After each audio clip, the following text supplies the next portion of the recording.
everybody. It is Maxie the Nymph, and we are going to be doing Chapter 3, Part 3? Part 4? Well, one of those two.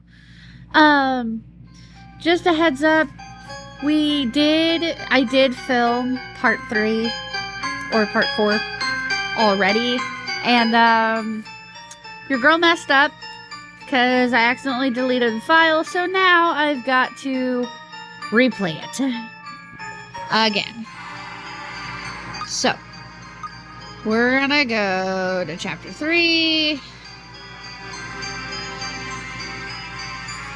and we are going to play from Yuka's side of this.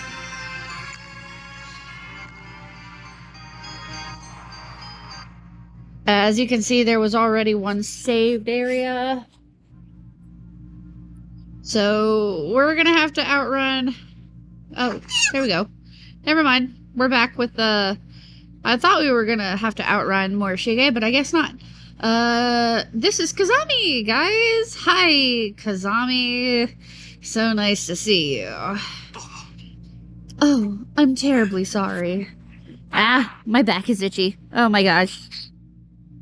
Big brother, you lied! You lied to me! You said you wouldn't leave me by myself!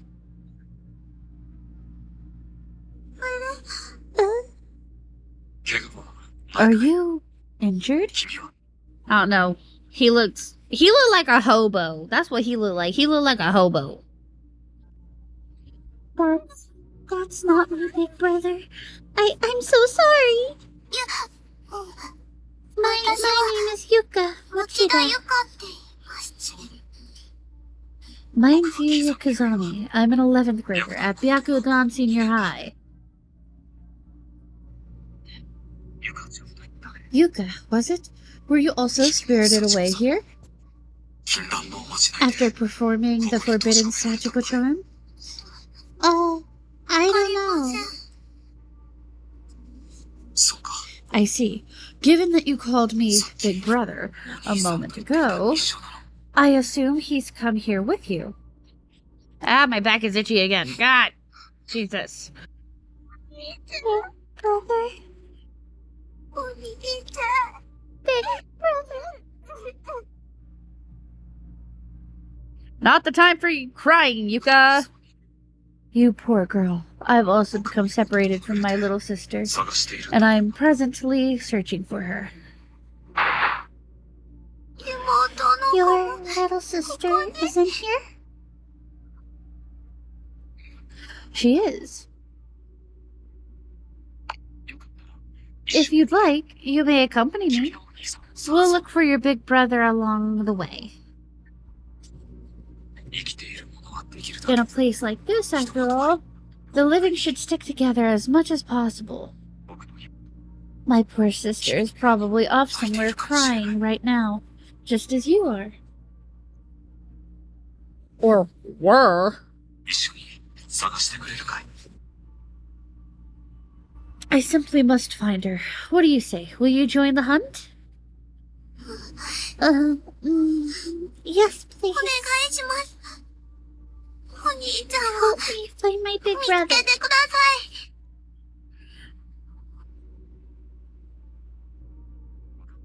I will. Fear not. I'm certain we'll cross his path. Okay, Yuka, you are far too trusting of this guy, okay? Far too trusting.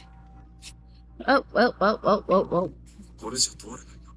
Well, we're not getting through there.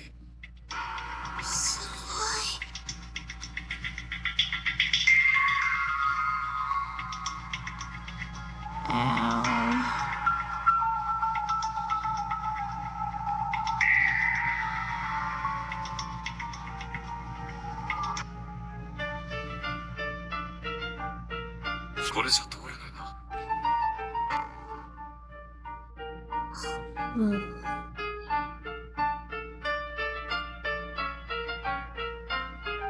I ran into a spiritualist who left behind a pair of shoes blessed with holy water.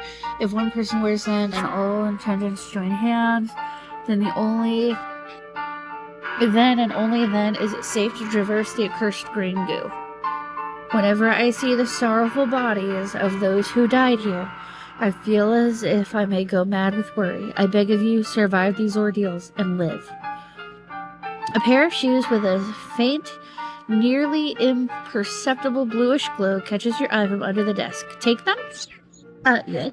Yes, please. Thank you.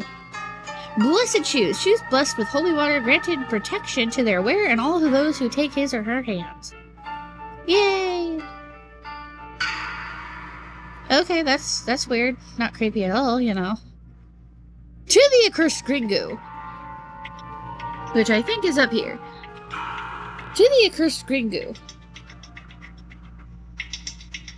Never mind, wrong way. Do do do do do do do do do do do do do do do. Do do do do do do do do do.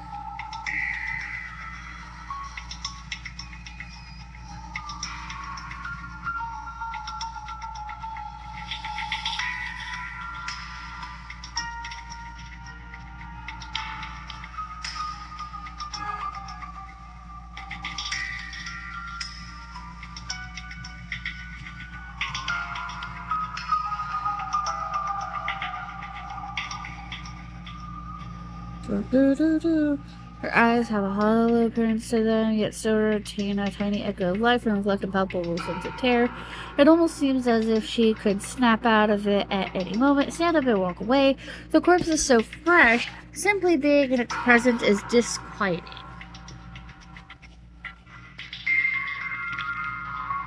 Gag. Are you alright? This is terrible. Yuka, have you seen the ghosts of the children? I have. I've been reading the school flyers and dying messages scattered throughout this school. How are you not dead? And it seems the ghost of the man who killed those children is in here somewhere as well. You just like scaring her. You're mean. She's apparently quite large and wields a hammer. You'd best be on your guard. I've had a great many of my friends, many people killed by that man and those wretched children. At any rate, it seems clear we should stick together, as there's simply no telling what may happen if we part ways. Come, we must find my sister and your brother before it's too late. Big brother, I sure hope you're alright.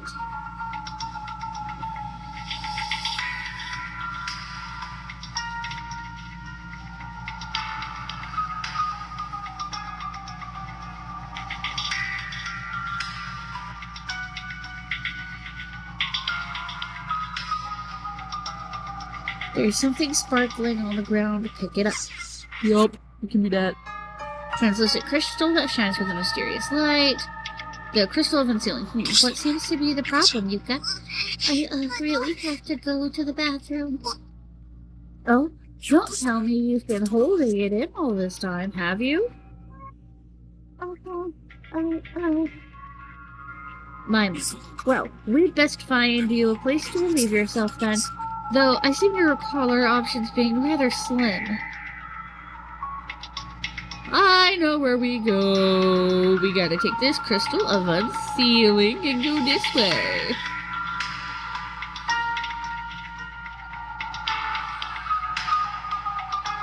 Hi there.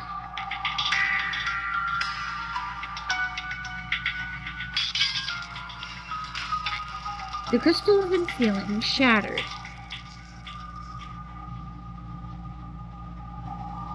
The protective charms attached to the door have completely vanished.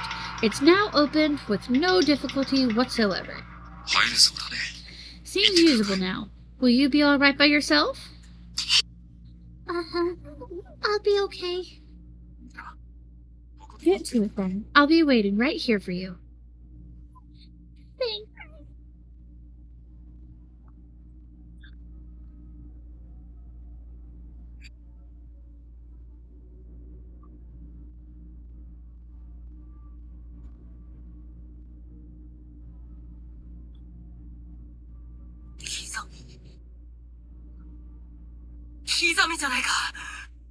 Kazami! Kazami, is that really you? Kurosaki, you're alive. You too! Man, are you a sight for sore eyes. Finally, someone else who isn't dead. God-forsaken place that this is. I was at my wit's end just now. Let me tell you, outside of this school, there's nothing but trees as far as the eye can see. I thought about braving the wilderness, but it seems like one of those forests of the lost, you see, in video games. Once you enter, you can never leave. So, what the hell is this place anyway? Damn it all. There are actual honest-to-goodness ghosts in here, you know? I think we may be stuck here for good. There's no way out for any of us. Did you see Mitsuki in the next room? She's dead. Yeah, I saw. I just don't know how to handle this. I feel like there's a certain number of dead bodies a person expects to see within his lifetime. And I swear, in the last hour alone, I think I've far surpassed my quota. Just yesterday, Mitsuki dumped her boyfriend after finding out he was cheating on her with 3 other women.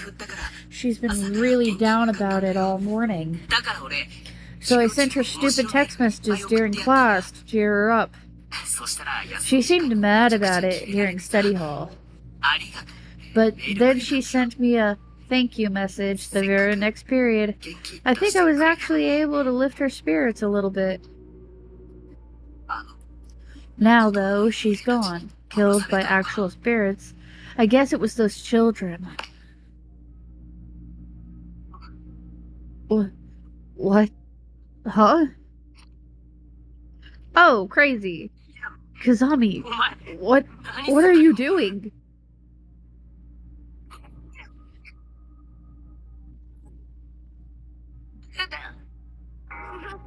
No, oh.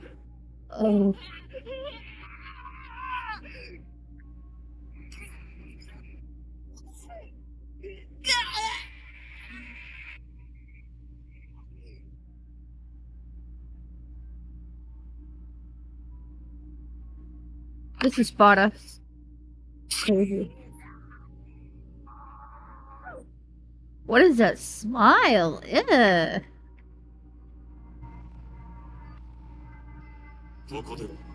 Within these walls, it doesn't matter if you're killed by them or killed by me.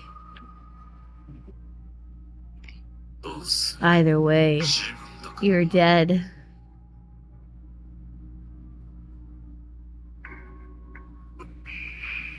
Ooh.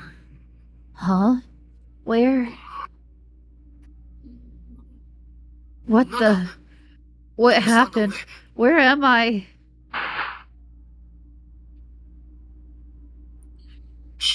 Was I knocked out?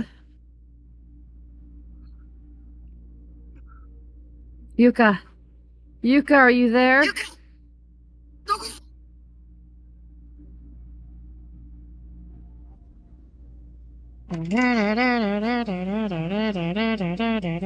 What the?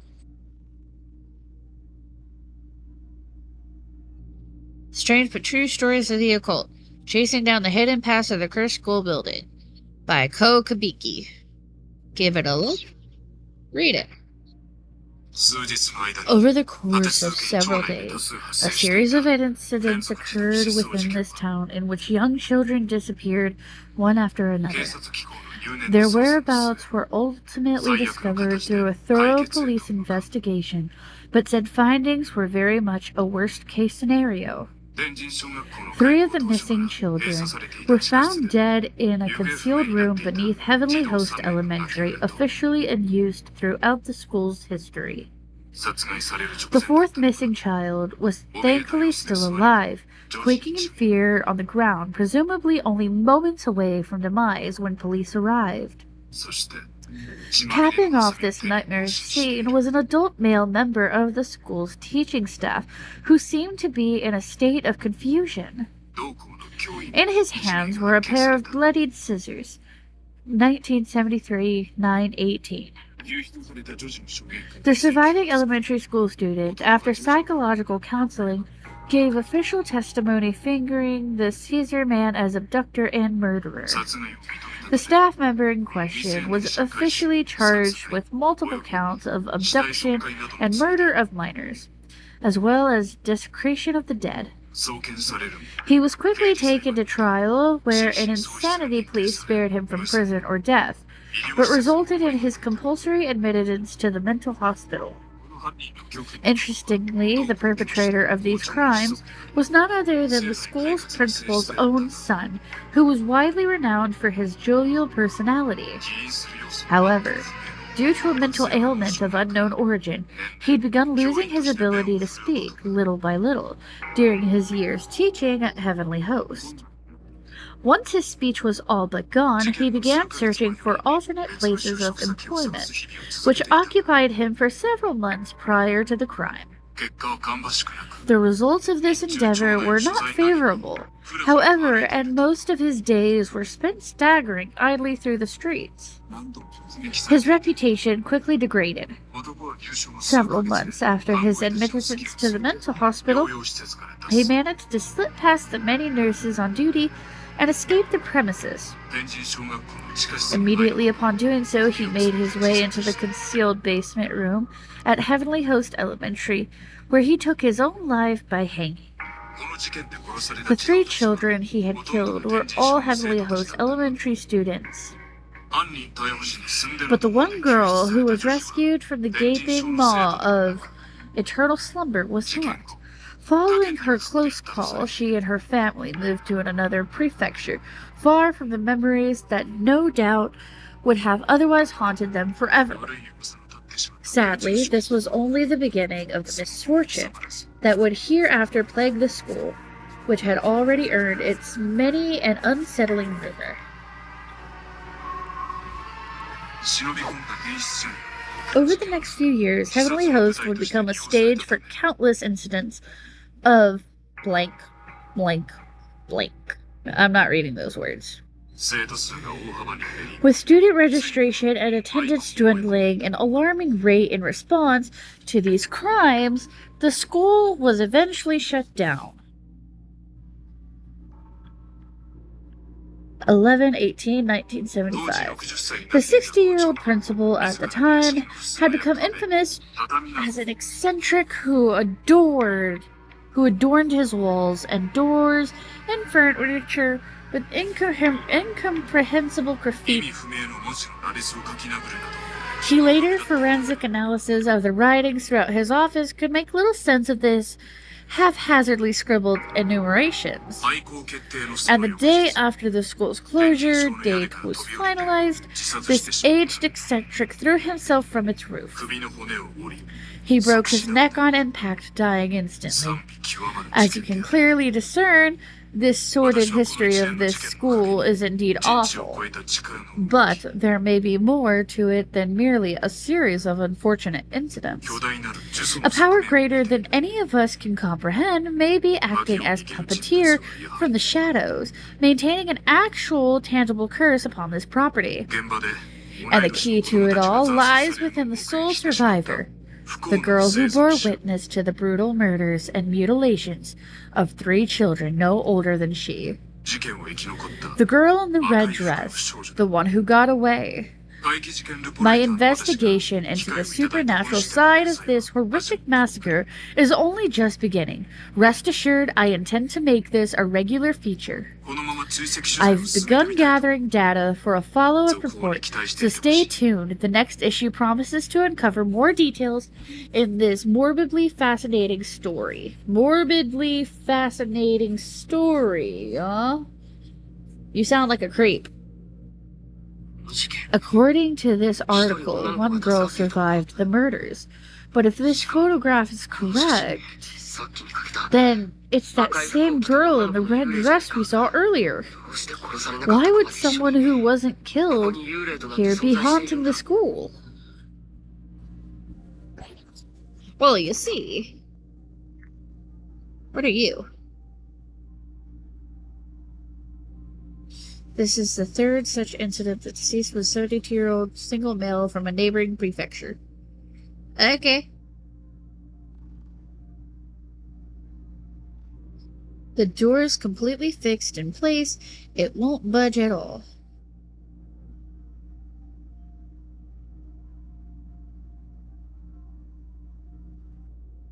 Inventory of incoming students.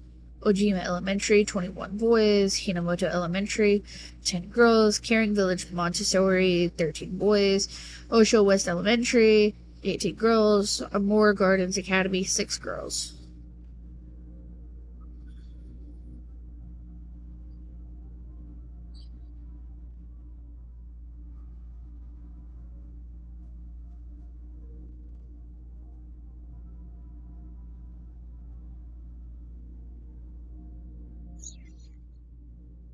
Ooh, yeah. I don't want to read that.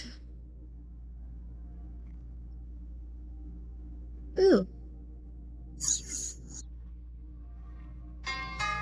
The label reads Kabiki Research Data 1, 2005, 1119.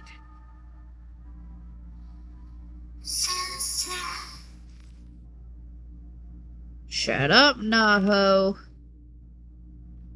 Damn. Looks like I'm locked in. To worry so much for another's well-being that it torments you to the core.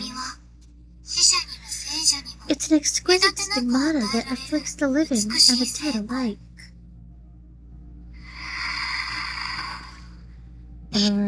And you are? Ugh, her eyes are so cloudy, like a dead fish. I'm the spirit of the girl who died here. Okay. I'm really not sure how to respond to that, but... Happiness and unhappiness are linked. Whenever one attempts to gain good fortune with little effort, there is always a risk. What are you trying to say? You and your friends have become trapped in this school because you performed the Sachiko ever after charm and messed it up. Sachiko, you mean that paper doll thing we all did? How did we mess it up? One of you chanted the phrase too many times or too few. The number of participants determines the number of repetitions that must be spoken. And somebody goofed.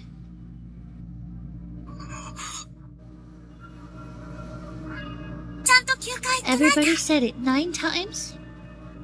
Sachiko, we beg of you. 9 times. You have to say it 1 time for every person present. No more, no less, or the charm will fail. I'm pretty sure it wasn't me. I remember saying it 9 times. So did someone else mess it up? And is that why? No. No, I'm not going to start placing blame. This wasn't anyone's fault. It may have been on purpose. One of your friends probably thought the whole thing was silly and just didn't even bother to count. Or maybe a misguided member of your group didn't want the fun to end and knowingly flubbed the charm in a vain attempt at prompting a do-over. No. Even if it wasn't on purpose, some of your friends have a tendency not to take things very seriously, no? It's not inconceivable that they'd mess up. And just say, oh well, it's not like I'll ever be found out. Without even realizing that their actions would ultimately damn you all. No one's owned up to it, right? Not a single one of your friends has said to you, I screwed up, I'm so very sorry. Shut the heck up already. My apologies. I've proposed far too many likely scenarios, it seems. Perhaps it's the nature of my job. I have long since abandoned my writings, after all. You do still have your scrap of paper doll, no? Be sure you hang on to that, and hang on tight. Treat it like a memento. A memento of those who are dear to you.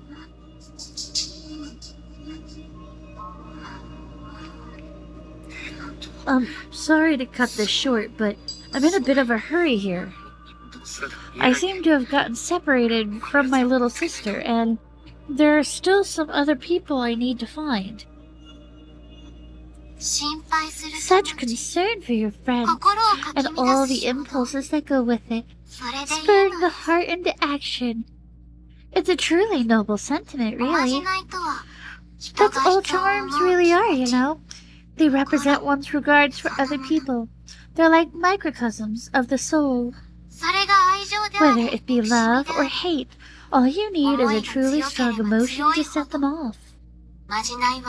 The stronger it is, the more powerful the charm. Splend Mom's hook. I'm burning up. Wait, hold on. What are you? Frigid ball. It feels like my body's on fire. Stop this, please, stop. God's very frigid. Cooked and splend. We will not allow anyone to stand in our way. Those who do will suffer without mercy. Now go. Go to the one who occupies your thoughts. Though, you probably won't make it in time.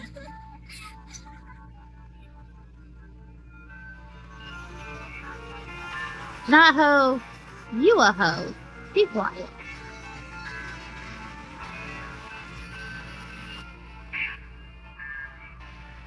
Continued in chapter 4. In chapter? Alright, guys. This take was not actually that long. And that's okay. But I hope you really enjoyed this this part of the series. And if you like what you heard and you like what you saw, leave a like, a comment, say hi, and don't forget to smash that subscribe button. I love playing for all my followers and all of my subscribers, and I can't wait to play the next part of this series. With that being said, this is Maxie the Nymph signing off. Bye bye!